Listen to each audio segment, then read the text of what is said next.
말씀 구약성경 에스겔서 1장 1절부터 14절 말씀입니다.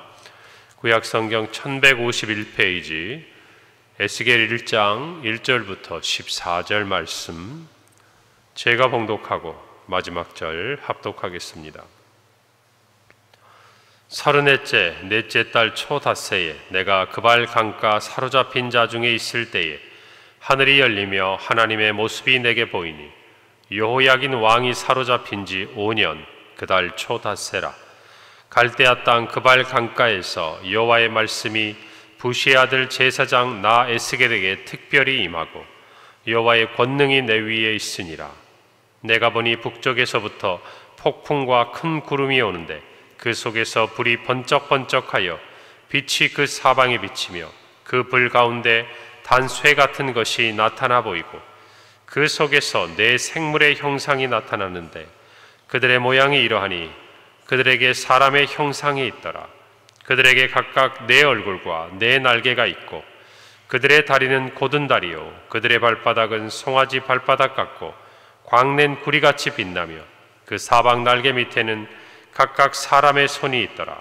그 네 생물의 얼굴과 날개가 이러하니 날개는 다 서로 연하였으며 갈 때에는 돌이키지 아니하고 일제히 앞으로 곧게 행하며 그 얼굴들의 모양은 넷의 앞은 사람의 얼굴이요 넷의 오른쪽은 사자의 얼굴이요 넷의 왼쪽은 소의 얼굴이요 넷의 뒤는 독수리의 얼굴이니 그 얼굴은 그러하며 그 날개는 들어 펴서 각기 둘씩 서로 연하였고 또 둘은 몸을 가렸으며 영이 어떤 쪽으로 가면 그 생물들도 그대로 가되 돌이키지 아니하고 일제히 앞으로 곧게 행하며 또 생물들의 모양은 타는 숯불과 횃불 모양 같은데 그 불이 그 생물 사이에서 오르락내리락 하며 그 불은 광채가 있고 그 가운데에서는 번개가 나며, 함께 읽습니다.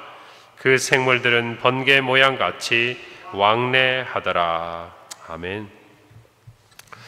오늘부터 우리가 에스겔서를 묵상하게 되었습니다. 어제 비가 많이 왔는데 또 이렇게 뉴스를 접해보니 많은 수해가 또 일어나고 안타까운 희생도 들려옵니다. 정말 이 자연의 힘 앞에서 우리 인간이 얼마나 나약한지 우리는 늘 우리를 자랑하고 뽐내지만 그러나 무력할 수밖에 없는 우리의 모습을 돌아보게 됩니다. 바라기는 우리 모두가 오늘 또 새벽을 깨워서 하나님 앞에 기도할 때에 이 나라에 하나님께서 많은 사람들의 생명과 재산을 보호하시고 또 슬픔 가운데 있거나 절망 가운데 있는 모든 분들에게 하나님의 위로가 함께 있기를 바랍니다. 오늘 에스겔서는 저자인 에스겔이 바벨론에서 쓴 성경입니다. 개인적으로나 민족적으로 절망과 정말 아픔과 슬픔 가운데 있었던 때에 기록된 성경이죠. 에스겔은 우리가 아는 대로 유다가 멸망한 그리고 또 회복될 때까지 70년의 바벨론 포로기에 있었던 선지자 에스겔의 기록입니다. 그는 선지자이자 또한 제사장으로서 예루살렘에 대한 마지막 공격이 있기 전인 주전 597년에 두 번째 포로가 되어서 바벨론으로 끌려간 사람입니다. 에스겔의 사역은 우리가 아는 선지자 예레미야의 사역적인 말기, 그리고 우리가 잘 아는 다니엘이 있죠. 그 다니엘이 활동했던 사역의 초기와 이렇게 겹쳐 있는 시기에 활동한 사람이에요. 이 에스겔이라 하는 이름은 하나님께서 힘을 주신다, 하나님에 의해서 또 하나님께 힘을 얻는다. 다시 말하면 나라가 멸망하고 또 외국에 타국에 포로로 끌려와 있는 이 예루살렘 백성들, 이 유다 백성들에게 하나님께서 힘이 되어 주시고 또 하나님께서 힘을 주신다라는 그의 이름과 같은 메시지를 성경을 통해서 잘 전달하고 있습니다. 에스겔서의 기록 연대는 오늘 2절 말씀에 보면 여호야긴 왕이 등장하죠. 여호야긴 왕이 사로잡힌 지 5년 그 달 초닷새라라는 기록을 우리가 살펴볼 때 역사의 기록을 보고 주전 593년경으로 우리가 미루어 짐작할 수 있습니다. 전체적으로는 에스겔서를 보면 그가 환상을 본 시기는 이 예언을 시작한 이후로 22년 지난 주전 571년에 그의 마지막 환상에 대한 기록을 합니다. 그렇기 때문에 이 기록 연대는 우리가 구체적으로 추정해 볼 수 있는데 주전 593년에서 571년 그 기간 중에 에스겔에 의해서 기록되었다라고 우리가 추정할 수 있습니다. 에스겔에서는 우리가 1장의 첫 부분을 읽어보아도 느낄 수 있듯이 우리 다니엘서나 또 요한계시록처럼 묵시문학에 속합니다. 이 묵시문학은 특징이 있죠. 상징이라든지 환상이라든지 또 여러 가지 비유적인 표현을 통해서 하나님의 메시지를 전합니다. 그렇기 때문에 우리가 선뜻 이 말씀을 접할 때 이해하기가 어려운 말씀 중에 한 권이기도 합니다. 우리가 에스겔서를 시작하면서 크게 두 가지 에스겔서의 주제를 좀 생각해 보아야 하는데요. 첫째는 심판에 관한 것입니다. 에스겔은 바벨론의 심장부에서 살고 있는 이스라엘 백성들에게 왜 이런 일들이 일어났는가? 왜 우리가 나라를 잃고 또 나라의 멸망을 앞에 두고 이렇게 끌려서 포로로 와가지고 이 자리에 와 있는가? 그것은 바로 하나님의 진노를 불러온 그들의 죄악 때문이라는 것을 분명히 말합니다. 아직 예루살렘 성전은 파괴되기 전이었습니다. 그래서 비록 포로로 끌려왔지만 사람들의 마음에는 언젠가는 자신들이 다시 고국으로 돌아가고 모든 것들이 회복될 것을 포기하지 않고 기대하는 마음이 있었지만 그 마음이 큰 만큼이나 그들에게는 절망감도 있었습니다. 그때 에스겔은 그저 막연한 희망이 아니라는 것이죠. 왜 우리에게 이런 일이 일어났는지 하나님의 말씀을 통해서 분명히 그들의 죄에 대해서 지적합니다. 그들의 그런 희망이 얼마나 헛된 것이라는 것, 그리고 반드시 예루살렘 성전은 하나님의 심판을 받을 것이고 또 받고 있으며 이 포로 기간은 결코 짧지 않을 것이다. 결국 우리는 다니엘을 통해서도 또 성경 전체 말씀을 통해서 70년 바벨론 포로 생활에 대한 이야기를 선언하고 있음을 알 수 있습니다. 두 번째는 회복입니다. 하나님은 우리에게 공의로우신 하나님이시기 때문에 우리의 죄에 대해서 심판하시는 분이죠. 마찬가지로 성경을 보면 에스겔서에도 이스라엘의 죄와 그들의 잘못에 대해서 하나님은 공의로서 심판하십니다. 그러나 또 하나 우리가 아는 대로 하나님은 사랑의 하나님이시죠. 그렇기 때문에 하나님은 항상 이스라엘 백성뿐만 아니라 모든 민족을 향한 이 부분에 있어서 분명한 심판에 대해서 하나님께서 공의를 드러내시지만 또 한편으로는 하나님은 사랑으로 그들의 회복을 약속하시는 것을 우리가 볼 수가 있습니다. 우리가 에스겔서 하면 제일 먼저 떠오르는 말씀이 어떤 부분이죠? 마른 뼈가 되살아나는 환상, 에스겔 39장의 이야기를 아마 떠올릴 수가 있을 겁니다. 모르시는 분들은 오늘 한번 가서 살펴보세요. 그것이 무엇을 의미하겠습니까? 이제 마른 뼈처럼 아무런 희망이 없어. 이제는 다 절망과 그저 모든 것을 포기해버린 이 이스라엘의 백성들에게 다시 하나님께서 그들을 회복시키고 마치 마른 뼈에 정말 새살이 돋고 생기를 불어넣어 그들이 군대가 되듯이 하나님께서 그 민족을 회복시키실 것을 말씀하시는 것이죠. 우리가 성경을 대할 때에 늘 기억해야 될 것이 있습니다. 하나님은 동일하신 분이라는 것이에요. 창세기에 나타난 하나님이나 구약시대의 하나님이나 또 예수님이 오시는 신약시대의 하나님이나 또 예수 그리스도를 통해 우리에게 자신을 나타내시는 마지막 모든 부분에 있어서도 우리는 하나님의 이 성품이 동일하다는 것을 믿음 안에서 기억하고 또 하나는 하나님에 대한 지식을 가져야 합니다. 그것을 갖게 될 때에 우리는 성경에 기록된 여러 가지 이야기들, 때로는 무서운 심판의 진노의 그 불을 쏟아 넣으시는 하나님을 보면서도 하나님이 그들을 끝까지 포기하지 않으시고 사랑하심을 발견하게 되는 것이죠. 또 하나님께서 그들을 사랑하셔서 약속을 준행하시고 또 그들에게 복을 주시는 그 과정 가운데서도 분명히 하나님께서는 그들의 죄에 대해서는 심판하시는 공의의 하나님이신 것을 저와 여러분은 알아야 하는 것입니다. 우리의 개인의 삶도 마찬가지죠. 우리에게는 두 가지가 다 있어요. 하나님의 공의로우심, 그리고 하나님의 우리를 사랑하심. 여러분, 그것이 단적으로 표현된 것이 바로 십자가 아니겠습니까? 저와 여러분은 하나님의 공의로우심 때문에 예수 그리스도가 이 땅에 오셨고 우리의 죄를 대신 사하셨고 그 은혜를 입었고, 그래서 오늘 죄 사함 받은 저와 여러분은 하나님의 자녀가 되어 오늘 또 이렇게 새벽을 깨우고 하나님과 동행하며 살아가는 것이죠. 또 하나, 그 죄를 우리에게 다 쏟아내지 아니하시고 하나님께서 사람이 되셔서 사람의 모양으로 이 땅에 오셔서 독생자 아들 되시는 예수 그리스도를 통해 우리를 대속하심으로 말미암아 오늘 저와 여러분은 죄가 아닌 하나님의 의로우심을 힘입어 하나님의 자녀가 된 줄로 믿습니다. 우리는 이 두 가지를 늘 가져야 돼요. 그래서 우리의 삶에 하나님의 공의가 더 가깝게 느껴지거든. 여러분, 우리는 믿음으로 하나님의 사랑을 떠올려야 합니다. 우리의 삶에 하나님의 사랑이 더 가깝게 느껴지거든.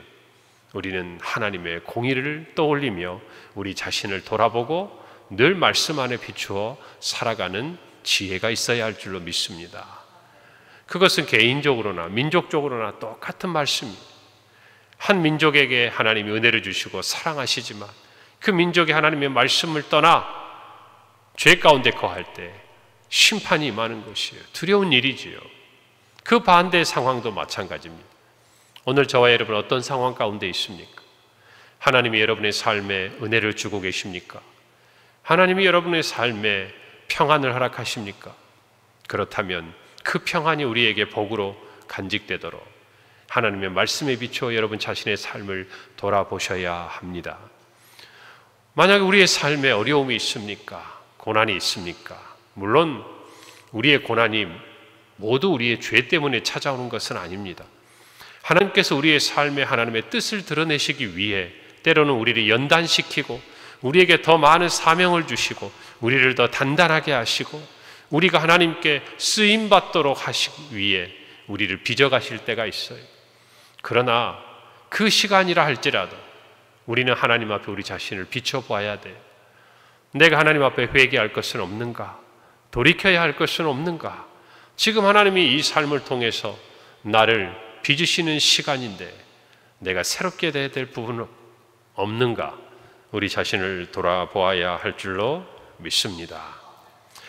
오늘 이 에스겔서의 첫 부분을 보면서 우리는 하나님의 때에 대해서 하나님의 섭리에 대해서 생각해 보아야 합니다. 어떻게 보면 벼랑의 끝에 있죠. 이제 곧 멸망을 향해 눈앞에 두고 있는 이 유다와 예루살렘 거민들, 어쩌면 그들로부터 멀리 떨어져 있는 포로로 잡혀 있는 이 에스겔에게 하나님이 찾아오셨습니다. 1절에서 2절 말씀에 보면 34째 달 초닷새에 내가 그발강가 사로잡힌 자 중에 있을 때에 하늘이 열리며 하나님의 모습이 내게 보이니 여호야긴 왕이 사로잡힌 지 5년 그 달 초닷새라 그랬습니다. 여호야긴 왕은 이제 유다 말기에 세워진 왕으로서 그는 두 강대국 사이에서 외교 정책을 펼칠 때에 그 당시 이스라엘의 주변에 큰 두 강대국이 있었어요. 하나는 오늘 본문에 나타난 바벨론이죠. 그리고 또 하나는 우리가 너무나 잘 아는 한 나라입니다. 애굽이요, 애굽. 이 두 제국 사이에 지금 유다가 있는 거 아니겠습니까? 우리가 아는 이스라엘이 위치해 있는 거예요. 그 당시에 우리가 어느 나라에 힘을 더 의지할 것인가? 외교적인 정책을 펼 때 이 여호야긴은 친애굽의 정책을 표방했어요. 그러니까 애굽을 의지했다 그 말이죠. 그리고 바벨론의 영향력에서 벗어나고 싶어 했습니다. 그런데 주전 597년에 바벨론 왕 느부갓네살이 마음에 들지 않겠죠? 그래서 예루살렘을 공격합니다. 그리고 성전과 왕궁의 모든 보물들을 빼앗아가요. 그리고 여호야긴과 예루살렘의 거민들 그리고 그들의 지도자들 많은 사람들을 포로로 잡아갑니다. 이때 에스겔도 함께 사로잡혀가는 거예요. 민족적으로 보면 바벨론에 거하며 절망 가운데 있는 유다 백성 그들 한가운데 그 사로잡힌 자 중에 에스겔이 있는 것이에요. 오늘 성경에 기록된 대로 그는 제사장이었지만 이방 땅에서 그가 할 수 있는 것은 아무것도 없었습니다. 우리가 정말 하나님 앞에서 죄를 지었다라는 그 의식도 있었을 거예요. 그들의 생각은 오직 하나였죠. 이 땅에서 벗어나 다시 고국으로 돌아가고 싶은 그 마음, 그 시간이 벌써 5년이 지난 겁니다. 여러분, 그때 하나님은 이스라엘, 이 유다의 백성들에게 이 에스겔에게 나타나심으로 말미암아 지금 너희들이 포로로 잡혀있는 이 땅 바벨론에서도 내가 너희 가운데 함께 있다라는 것을 보여주고 계시는 거예요. 그들은 그곳에서 떠나고 싶어 했어요. 그들이 예배드리던 그 자리, 그곳에 하나님이 계신다고 생각했어요. 그러나 하나님은 포로로 잡혀와 있는 그 바벨론 땅, 그 한가운데에서도 계시고 함께 하시고 그들 안에 거하신다라는 것을 그들은 몰랐어요. 그러나 에스겔에게 나타나신 하나님은 자신을 보이심으로 말미암아 에스겔을 통해서 바벨론에 잡혀와 있는 모든 유다의 거민들에게 하나님이 그들 안에 있음을 보여주시는 것입니다. 개인적으로도 마찬가지예요. 에스겔은 제사장을 그 직무를 수행해야 되는 나이, 즉 30세가 되었습니다. 그런데 그때 선지자로 그는 소명을 받게 됩니다. 오늘 3절 말씀에 갈대아 땅 그발강가에서 여호와의 말씀이 부시의 아들 제사장 나 에스겔에게 특별히 임하고 여호와의 권능이 내 위에 있었다. 여러분, 제사장은 성전에서 섬기는 자들이, 그리고 또한 그들에게 주어진 이 회막을 섬기고 또 성전을 섬기는 일들을 했던 사람들이었어요. 그런데 그들이 있어야 될 자리가 아니라 지금 타국에 와 있는 거예요. 아무것도 할 수 없다라고 느끼는 그 무기력한 순간에 하나님께서 에스겔을 찾아오신 거예요. 여러분, 저와 여러분의 삶에도 마찬가지입니다. 우리의 삶의 어떤 자리는 마치 하나님이 계시지 않는 것 같아요. 우리가 돌이켜서 하나님이 계신 곳을 향해 나아가야 될 것 같고 그곳에 가면 하나님께서 우리를 기다리실 것 같아요. 그러나 우리가 어떠한 고난의 시간에 있든지 어떠한 절망의 시간에 있든지 어떠한 어려운 자리에 있든지 하나님은 그 자리에 우리를 찾아오시는 분이에요. 할렐루야. 여러분, 출애굽을 할 때도 하나님께서 분명히 모세를 찾아오실 때에 이스라엘 백성들의 모든 고난을 보았고 들었고 알고 있다라고 말씀하셔요. 저와 여러분의 삶에도 마찬가지입니다. 육체적인 연약함이 있습니다. 경제적인 어려움이 있습니다. 마음의 무거운 짐이 있습니다. 때로는 상처가 있습니다. 사람들과의 관계에서 힘든 일들을 경험합니다. 여러분, 그런데 그 자리로 하나님은 찾아오신다는 거예요. 할렐루야. 나는 찾아갈 힘이 없고 나는 지쳐있고 나는 낙심해 있어도 그 자리로 하나님이 오신다는 것이죠. 그것이 하나님의 임재입니다. 에스겔서의 첫 부분은 그 얘기를 하고 계신 거예요. 하나님은 우리가 절망하고 힘들어하는 그때에 우리를 찾아오시는 분이고 우리에게 두 번째 임재하시는 분, 나타나시는 분이라는 거예요. 오늘 저와 여러분이 이 말씀을 마음에 새기기를 바랍니다. 예레미야 23장 24절이에요. 여호와의 말씀이니라 사람이 내게 보이지 아니하려고 누가 자신을 은밀한 곳에 숨길 수 있겠느냐. 여호와가 말하노라 나는 천지에 충만하지 아니하냐. 오늘 우리가 발을 딛고 또 만나고 살아가는 모든 자리에 하나님은 함께 하심을 믿으시기를 바랍니다. 그 자리가 우리에게 좋은 자리, 즐거운 자리이든지 고난과 힘든 어려움의 시간이고 자리이든지 하나님은 충만하십니다. 그 믿음을 가지고 오늘 우리 모두가 하나님 앞에서 코람데오의 마음을 가지고 행하는 믿음의 하루가 되기를 간절히 바랍니다. 오늘 이어지는 말씀들을 보면 영광과 권능의 하나님은 폭풍과 구름과 빛과 단쇠, 정말 하나님의 영광과 심판의 권능을 가지고 나타나시는 분임을 알 수 있어요. 그리고 정말 내 생물을 통해 이 땅에 있는 모든 생물들, 그들이 하나님을 섬기고 또한 모든 사람들로부터 찬양과 영광을 받으시기에 합당하신 분이 다름 아닌 하나님이라는 것을 저와 여러분이 알아야 합니다. 그 하나님이 오늘도 우리를 찾아오십니다. 그 은혜 안에서 주님과 동행하는 한 날이 되시기를 바랍니다. 기도하겠습니다. 하나님 은혜를 감사합니다. 오늘 귀한 말씀을 통해서 우리의 마음을 여시고 우리의 어떤 삶의 자리이든지 우리를 찾아오시는 공의로우시고 사랑이 많으신 주님을 의지합니다. 오늘 그 믿음 안에서 하루를 열고 주님과 동행하기로 결단하는 우리 성도들의 삶에 동행하시고 은혜를 베풀어 주옵소서. 예수님의 이름으로 기도합니다. 아멘.